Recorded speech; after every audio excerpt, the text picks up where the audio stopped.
আসসালামু আলাইকুম। প্রিয় দর্শক, অন্য মঞ্চের আলাপ চাইতে আপনাদের সকলকে আমন্ত্রণ জানাচ্ছি। মুহূর্তে আপনাদের সামনে কথা বলবো উদ্বেগ উৎকণ্ঠা প্রসঙ্গে।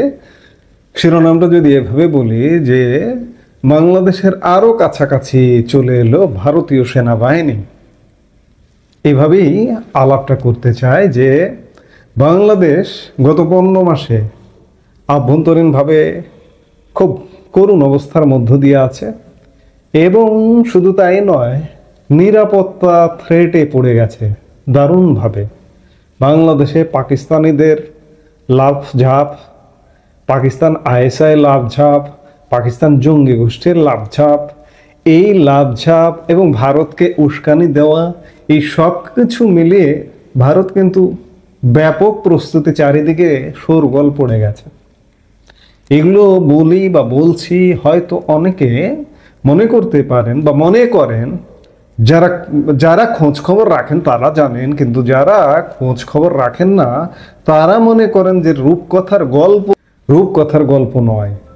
আমি যে কথাগুলো বলছি যে এই কথাগুলো সত্য কথা। ভারতীয় সেনাবাহিনী আরো কাছাকাছি কিভাবে এলো?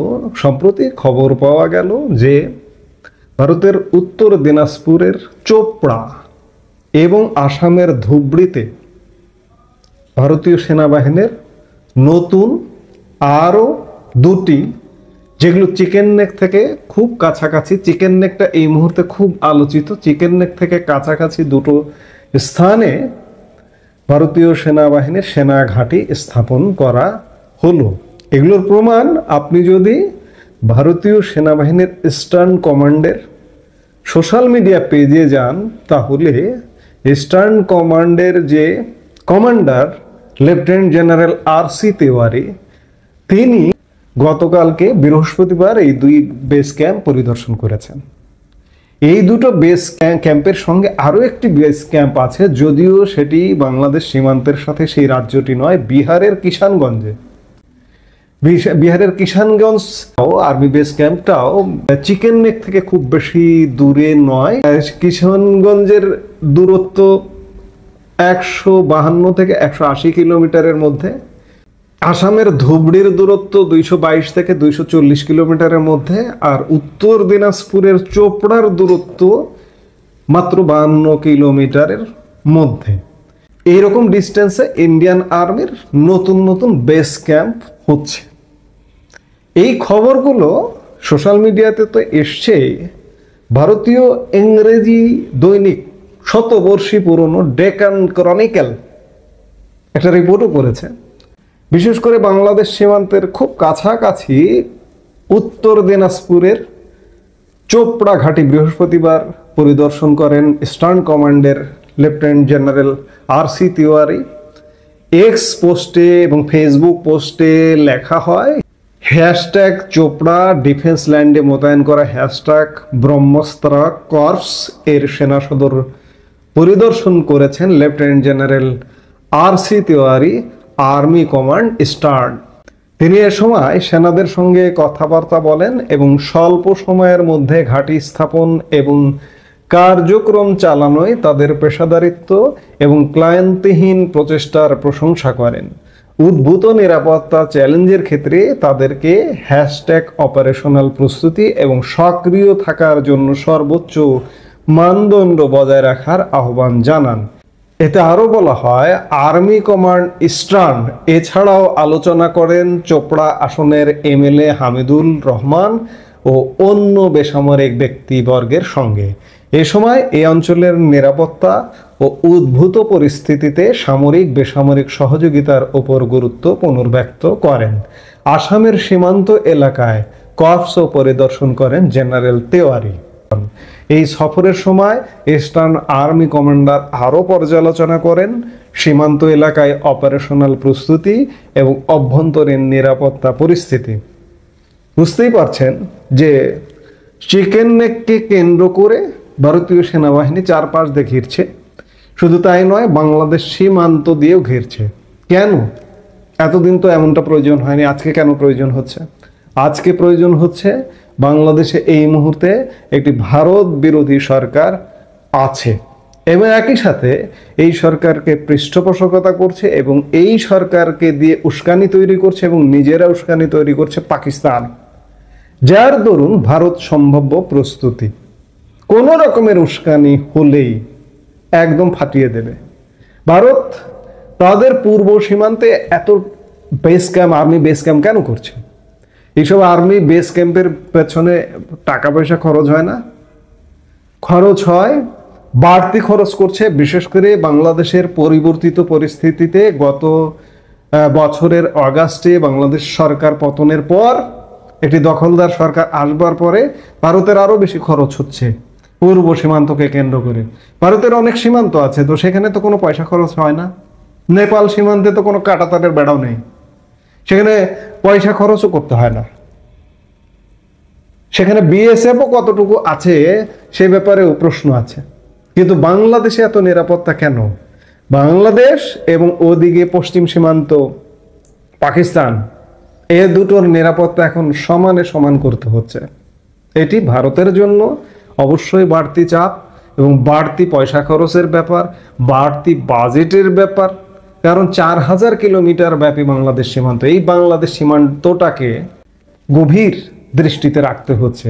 ওদিকে পাকিস্তানের সীমান্ত, এই দুটো সীমান্ত, চীন সীমান্ত এখন খানিকটা স্তমিত, খানিকটা শান্ত, কিন্তু বিশেষ করে পশ্চিম সীমান্ত পাকিস্তান এবং পূর্ব সীমান্ত বাংলাদেশ, যারা যে পাকিস্তান এখন এটিকে পূর্ব পাকিস্তান মনে করে, এই দুটো সীমান্তে খুব বেশি জোর দিতে হচ্ছে ভারতের। বিশেষ করে চিকেন নেক নিয়ে ভারত বেশ পেরেশানিতে, কারণ পেরেশানি তৈরি করছে বাংলাদেশ এবং পাকিস্তান মিলিয়ে। সাম্প্রতিক সময়ে বাংলাদেশে পাকিস্তানি সামরিক তৎপরতা এবং বাংলাদেশের সামরিক বাহিনী পাকিস্তানে সবসময় থাকেই। পাকিস্তানে এই যে মুহূর্তে কথা বলছি এখনো আছে, এবং দুদিন পরে আপনারা জানেন যে পাকিস্তান নৌবাহিনী প্রধানও বাংলাদেশে আসছেন। এরকম চলছে। আবার পাকিস্তান থেকে অস্ত্র মাদক এনে ভরিয়ে ফেলানো হয়েছে বাংলাদেশে। গতকালকেও চট্টগ্রাম পোর্টে পাখির খাবারের ঘোষণা দিয়ে মাদক আনা হয়েছে। পাকিস্তান থেকে বাংলাদেশে কি আসতে পারে? এই তুরস্ক থেকে, পাকিস্তান থেকে অস্ত্রের চালান আসছেই। কাজেই বাংলাদেশ অরক্ষিত, মানে একটা জঙ্গলে পরিণত হয়েছে। এই জঙ্গল থেকে যদি কোনো রকমের উস্কানি তৈরি হয়, ভারত সাথে সাথে অ্যাকশনে যাবে। এ কারণেই ভারত বাংলাদেশ সীমান্তের আরো কাছাকাছি এবং কৌশলগত, ভারতের কৌশলগত ভূমি শিলিগুড়ি করিডোর বা চিকেন নেককে কেন্দ্র করে মিলিটারি বেস ক্যাম্পের সংখ্যা আরো বাড়াচ্ছে এবং শোনা যাচ্ছে এটি নাকি আরো বাড়বে, আরো বিভিন্ন জায়গায় এখানে ছড়িয়ে দেওয়া হবে। কারণ ভারত নিরাপত্তার প্রশ্নে ভারত এতটাই উন্নতির দিকে ধাবিত হচ্ছে, এই উন্নতির জায়গায় যদি কেউ কোনো রকম নিরাপত্তা থ্রেট ক্রিয়েট করে তাকে ছাড়বে না। পাকিস্তানকে গত মে মাসে দেখিয়ে দিয়েছে। আজকে হয়তো বাংলাদেশকেও নিয়েও ভারত হয়তো অপেক্ষা করছে যে বাংলাদেশ থেকে, বাংলাদেশের দিক থেকে কোনো রকমের একটা কোনো ঘটনা ঘটলে সেটিকেও সাইজ করে দেবে। আমাদের জন্য এগুলো দুর্ভাগ্যজনক। আমরা সত্যিকার অর্থে একটা দুর্ভাগ্যজনক পরিস্থিতির মধ্যে ঢুকে গেছি। এখান থেকে বের হতে হবে, নইলে আমরা প্রতিবেশীরাও পাশাপাশি গায়ে গা লাগিয়ে শান্তিতে বসবাস করতে পারবো না। শান্তির কথা বললাম। আমার এই মুহূর্তে বাংলাদেশের রাষ্ট্র ক্ষমতায় শান্তির নোবেলধারী, কিন্তু অশান্তির আগুনে বাংলাদেশের মানুষকে দাউ দাউ করে পুড়িয়ে মারছে। যাই হোক, ভারতের সেনাবাহিনী আমাদের কাছাকাছি চলে আসছে। এর শেষটা কোথায় আমরা এখনো জানি না, কেউ জানে না, কেউ বলতে পারে না। আমরা নিশ্চয়ই শেষটাও দেখব। যুদ্ধাপরাধীদের দল জামায়াত ইসলামীর নাকি আরো ঘি দরকার। ঘি, জুলাই সন্ত্রাসের মাধ্যমে ক্ষমতা দখল করে 1.5 বছর ধরে ক্ষমতার ঘি খেয়েও তাদের নাকি ঘি খাওয়া শেষ হয়নি। এখন তারা ঘি খাওয়ার জন্য আঙুল বাঁকা করার ঘোষণা দিয়েছে। এই মুহূর্তে হয়তো তাদের ঘি সংগ্রহকারীরা রাস্তায় নেমে পড়েছে কিরিচ, ছুরি, রামদা হাতে। আপনারা যখন এই ভিডিওটি দেখছেন তখন তারা হয়তো বাইতুল মোকাররমের থেকে যাত্রাও শুরু করে থাকবে। কিন্তু বাঙালিকে তো চেনেন, 71-এ যেমন ঘি খাওয়ার স্বাদ মিটিয়ে দিয়েছিল, এবারও কি ছেড়ে দেবে জামায়াতকে? সময়ের অপেক্ষা করছে বাঙালি। জামায়াতের ঘি খাওয়া আর বাঙালির জামায়াতকে ঘি খাওয়ার স্বাদ মেটানো নিয়েই আজকের বিশ্লেষণ। জামায়াত ইসলামী বাংলাদেশের রাজনীতিতে সবচেয়ে ভয়ঙ্কর শক্তি হিসাবে সক্রিয় থেকেছে স্বাধীনতার পর থেকেই, যে শক্তি এই দেশটাকে কখনো মেনেই নেয়। মুক্তিযুদ্ধের সময় তারা পাকিস্তানি সেনাদের সঙ্গে হাত মিলিয়ে বাঙালির নিধন করেছিল, আর এখন তারা এই মানসিকতা নিয়েই রাষ্ট্র দখলের খেলায় মেতেছে। 2024 সালের জুলাইয়ের সন্ত্রাসে তারাই নেতৃত্ব দিয়েছিল। এবার তারা ডক্টর ইউনূসকে সামনে রেখে রাষ্ট্রকে কার্যত নিজেদের নিয়ন্ত্রণে নিয়েছে। এখন তাদের উদ্দেশ্য একটাই, মুক্তিযুদ্ধের মাধ্যমে অর্জিত সংবিধান বাতিল করে নতুন এক ইসলামী সংবিধান চাপিয়ে দেওয়া, যাতে তাদের অতীত অপরাধ আর মুক্তিযুদ্ধ বিরোধী অবস্থান মুছে যায়। দ্বিতীয়ত, বাংলাদেশকে এক জঙ্গিমুখী রাষ্ট্রে পরিণত করা। তৃতীয়ত, রাষ্ট্র চরিত্র পুরোপুরি বদলে ফেলা। এই কারণেই তারা এখন জুলাই সনদ নিয়ে তর্জন গর্জন করছে এবং প্রকাশ্যে বলছে সোজা আঙ্গুলে ঘি না উঠলে আঙ্গুল বাঁকা করবে। তাদের ইতিহাসে রক্তপাত ছাড়া আর কোনো দাবি আদায়ের নজির আছে আপনাদের মনে হয়? তাই এই হুমকিটাও নিছক কথার কথা নয়, দেখবেন এটা কথার কথা নয়। ক্ষমতা দখল করেই তারা যুদ্ধাপরাধে দণ্ডিত আসামিদের মুক্ত করেছে, খালাস করে দিয়েছে ফাঁসির দায়ে দণ্ডপ্রাপ্ত আজহারকে। যাদের ফাঁসি কার্যকর হয়েছিল তাদের প্রতিশোধ নিতে তারা এখন শেখ হাসিনা, আওয়ামী লীগের শীর্ষ নেতৃত্ব, প্রশাসনের কর্মকর্তা এবং বিচার বিভাগের সদস্যদের বিরুদ্ধে একে একে বিচার শুরু করেছে, কোট আনকোট বিচার। এই প্রতিশোধই তাদের ঘি, নিশ্চিতভাবেই তাদের রাজনৈতিক এবং ধর্মীয় উচ্চাকাঙ্ক্ষার চূড়ান্ত প্রতীক এই ঘি। এই ঘি আদায়ের জন্য তারা ঘোষণা দিয়েছে নিজেদের 5 দফা দাবি, যেটা আসলে রাষ্ট্র দখলের নকশা ছাড়া আর কিছু নয়। জামায়াতের ঘি 5 দফা হলো জুলাই সনদ, জাতীয় সনদ বাস্তবায়ন আদেশ জারি করে গণভোটের মাধ্যমে ফেব্রুয়ারিতে নির্বাচন আয়োজন করা। 2 হচ্ছে আগামী জাতীয় নির্বাচনে উভয় কক্ষে পিআর মানে সংখ্যানুপাতিক প্রতিনিধিত্ব পদ্ধতি চালু করা এবং সেটিকে জুলাই সনদের মাধ্যমে গণভোটে অনুমোদন দেওয়া। নির্বাচনে সবার জন্য সমান সুযোগ বা লেভেল প্লেইং ফিল্ড নিশ্চিত করাটা 3 নাম্বার। 4 নাম্বার হচ্ছে ফ্যাসিস্ট সরকারের সব জুলুম, গণহত্যা, দুর্নীতির বিচারে দৃশ্যমান করা। 5 নাম্বার হচ্ছে স্বৈরাচারের দোষর জাতীয় পার্টি এবং 14 দলের কার্যক্রম নিষিদ্ধ করা, কারণ এদেরকে নিষিদ্ধ না করলে তো তাদের অস্তিত্ব থাকবে না, বুঝতেই পারছেন। এই দাবিগুলোর ভাষা শুনতে রাজনৈতিক মনে হলেও বাস্তবে এগুলোই জামায়াতের ঘি রাষ্ট্র ক্ষমতার সম্পূর্ণ নিয়ন্ত্রণ নেওয়ার নকশা। তারা জানে এই 5 দফা বাস্তবায়ন মানে সংবিধান ভাঙা, গণতন্ত্র ভাঙা আর মুক্তিযুদ্ধের চেতনাকে সমাধিস্থ করা। তাদের নায়েবে আমির সৈয়দ আব্দুল্লাহ মোহাম্মদ তাহের বৃহস্পতিবার পল্টনে দাঁড়িয়ে প্রকাশ্যে বলেছেন, সোজা আঙ্গুলে যদি ঘি না ওঠে তাহলে আঙ্গুল বাঁকা করব, কিন্তু ঘি আমাদের লাগবেই, নো হাঙ্কি পাঙ্কি, গণভোট লাগবেই। এর আগে তিনি বলেছিলেন, আমরা আশা করেছিলাম জুলাই আগস্টে রক্তই হবে শেষ রক্তদান, কিন্তু যদি দাবি না মানে তাহলে নতুন করে রক্ত ঝরবেই। কি ভয়ঙ্কর হুমকি বলুন, মানে একটা স্পষ্ট যুদ্ধ ঘোষণা। মানে শুক্রবার আপনারা এই ভিডিও যখন দেখছেন, 7ই নভেম্বরকে সামনে রেখে জামায়াত এবং তাদের মিত্ররা এক ভয়ঙ্কর শোডাউনের প্রস্তুতি নিচ্ছে। এই মুহূর্তে তারা, আপনারা জানেন, তারা ঘোষণা দিয়েছে শুক্রবারের মধ্যে জুলাই সনদের বাস্তবায়ন না হলে আগামী মঙ্গলবার ঢাকায় জনতার মহাসমুদ্র হবে। পুলিশ মৎস্য ভবনে বাধা দেওয়ার পরও তারা স্লোগান দিয়েছে, গণভোট চাই, জুলাই সনদ চাই। তাদের কণ্ঠে আবার ফিরে এসেছে 71-এর সুর, ভয় দেখিয়ে রাষ্ট্র দখল, মানুষকে জিম্মি করা আর নিজেদের ধর্মীয় রাজনীতি চাপিয়ে দেওয়া। এবার তারা 71-এর চেয়েও মরিয়া। তাদের ভেতরের সূত্র বলছে এবার তারা হাঁটতে রাজি নয়। তাদের বিশ্বাস 7ই নভেম্বরের পর বাংলাদেশে আর ফিরে আসবে না মুক্তিযুদ্ধের চেতনার রাজনীতি, বরং প্রতিষ্ঠিত হবে এই ভয়ঙ্কর ধর্মভিত্তিক গণতন্ত্র নামে এক নতুন কাঠামো, যার অর্থ আসলে জামায়াতের একক আধিপত্য। কিন্তু তাদের এই রাজনীতির শিকড় বুঝতে হলে ইতিহাসের দিকে একটু তাকাতেই হবে। জামায়াতের আদর্শ এসেছে সেই অবিভক্ত ভারতের মুসলমান রাজনীতির ভিতর থেকে, যেখানে ইসলাম ধর্ম নয় বরং মুসলমানদের রাজনৈতিক আধিপত্যই ছিল মুখ্য। আজকের জামায়াত সেই একই দর্শনকে পুনরায় জীবিত করতে চাইছে। মজার ব্যাপার হলো, পাকিস্তান সৃষ্টির সময় মুসলমানদের প্রধান ধর্মীয় সংগঠনগুলো যেমন জমিয়তে উলামায়ে হিন্দ, খাকসার আন্দোলন পাকিস্তান সৃষ্টির বিরোধিতা করেছিল। তাদের নেতা আল্লামা এনায়েতুল্লাহ খান আল মাশরিকি বলেছিলেন, ভারত ভাগ মানে মুসলমানদের রাজনৈতিক পরাজয়। তিনি মনে করতেন অখণ্ড ভারত থাকলে মুসলমানরা একদিন আবার পুরো উপমহাদেশে শাসন করতে পারবে। অন্যদিকে মুসলিম লীগের নেতারা ছিলেন ইউরোপেরত অভিজাত, যারা ইসলামী রাষ্ট্র নয় মুসলমানদের রাষ্ট্র চেয়েছিলেন, যেখানে ইসলাম নয় তাদের শ্রেণীগত আধিপত্য টিকবে। পাকিস্তান রাষ্ট্রের জন্ম সেই গোষ্ঠীর হাতেই হয়েছিল, আর ইসলাম তখন কেবল রাজনৈতিক একটা ব্যানার ছিল। আজ জামায়াত সেই পুরনো ধারণাকেই পুনরুজ্জীবিত করছে।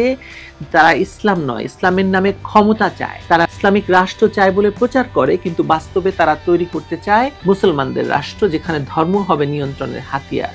এই কারণেই তারা গণভোটের দাবি তুলেছে, গণতন্ত্রের জন্য নয়, বরং গণতন্ত্রকে হত্যা করতেই তাদের এই দাবি। জামায়াত যদি ক্ষমতায় আসে তখন তারা সেই পুরনো দ্বন্দ্বেই পড়বে, মুসলমানদের রাষ্ট্র না ইসলামী রাষ্ট্র। তাদের হাতে রাষ্ট্র গেলে ধর্মীয় গোষ্ঠীগুলোর ভেতরেই দ্বন্দ্ব শুরু হবে। হেফাজত, ওয়াহাবি, দেওবন্দি ধারার গোষ্ঠীগুলো শরিয়া বাস্তবায়নের নামে আবার নতুন অস্থিরতা তৈরি করবে। এক সময় রাষ্ট্র তাদের নিয়ন্ত্রণের বাইরে চলে যাবে। বাংলাদেশের ইতিহাস প্রমাণ করেছে যে যে দল ধর্মকে রাজনীতিতে টেনে এনেছে শেষ পর্যন্ত ধর্মই তাদেরকে ধ্বংস করেছে। আবুল মনসুর আহমদ বহু আগেই লিখেছিলেন যে যারা ধর্মের দ্বারা রাষ্ট্র শাসন করিতে গিয়াছেন, পরিণামে তারা ধর্মকেই রাষ্ট্রের দ্বারা শাসন করাইয়াছেন। আজ জামায়াতের কর্মসূচি সেই কথারই পুনরাবৃত্তি মনে হচ্ছে। এই মুহূর্তে বাংলাদেশের রাজনৈতিক বাস্তবতা খুব উদ্বেগজনক। জামায়াত এখন রাষ্ট্রের ভেতরে শক্ত ঘাঁটি গেড়েছে। প্রশাসন, অর্থনীতি, মিডিয়া, এমনকি শিক্ষাঙ্গনে তাদের প্রভাব ভয়াবহ। তারা জানে একবার যদি জুলাই সনদ আইনি ভিত্তি পায় তাহলে সংবিধান বদলে ফেলা সময়ের ব্যাপার মাত্র। এই অবস্থায় প্রশ্ন একটাই, দেশটাই তো খাচ্ছে, আর কত ঘি দরকার জামায়াতের বলেন তো? তারা স্বাধীনতার ইতিহাস খেয়েছে, মুক্তিযুদ্ধের শহীদদের রক্ত খেয়েছে, বিচার ব্যবস্থা খেয়েছে, এখন সংবিধান খেতে বসেছে। তাদের ক্ষুধা ক্ষমতার নয়, প্রতিশোধের। তাদের ঘি মানে একটাই, সর্বোচ্চ ক্ষমতা দখল। বাংলাদেশ এবং বাংলাদেশের রাজনীতি এখন পুরোপুরি জামায়াতের দখলে। তারপরও তাদের ঘি খাওয়ার এত খায়েশ কেন সেটা বোধগম্য নয়। হয়তো তারা শান্তিতে থাকতে জানে না বা শান্তিতে থাকতে দিতে চায় না বাংলাদেশকে। তারা আগুন ছাড়া রাজনীতি বোঝে না। কিন্তু যতবার তারা আঙুল বাঁকিয়েছে বাংলাদেশের মানুষ সেই আঙুল ভেঙে দিয়েছে, এবারও দেবে। কারণ এই দেশ কোনো সনদে তৈরি হয় নাই, এই দেশ তৈরি হয়েছে মুক্তিযুদ্ধের আগুনে, যেখানে জামায়াতের জায়গা নাই, জামায়াত থাকবে না। আপনি লিখে রাখেন, বাংলাদেশে জামায়াত ইসলামীর রাজনীতির একেবারে শেষ পরিণতির দিকে এগিয়ে যাচ্ছে। মানে পিপিলিকার পাখা গজায় মরিবার তরে, পিপিলিকা এখন উঠতে শুরু করেছে, তো জাস্ট দেখবেন এই পাখা ডানা ভেঙে পড়া শুধু নয়, এদেরকে খাওয়ার জন্য হাজার হাজার আবাবিল পাখি এসে হাজির হবে বাংলাদেশে। এবং এই আবাবিল পাখিদেরকেও চেনে না, মুক্তিযুদ্ধের সময় দেখিয়ে দিয়েছিল আবাবিল পাখি কারা। পাকিস্তানিরা তাদের প্রাণ নিয়ে পালিয়েছে, জামায়াতও প্রাণ নিয়ে পালাতে পারবে না। এটা আপনারা মাথায় রাখেন, আপনি দেখেন এটা যে সত্য না হয়, এটাই সত্য, এর চেয়ে বড় কোনো সত্যি নাই।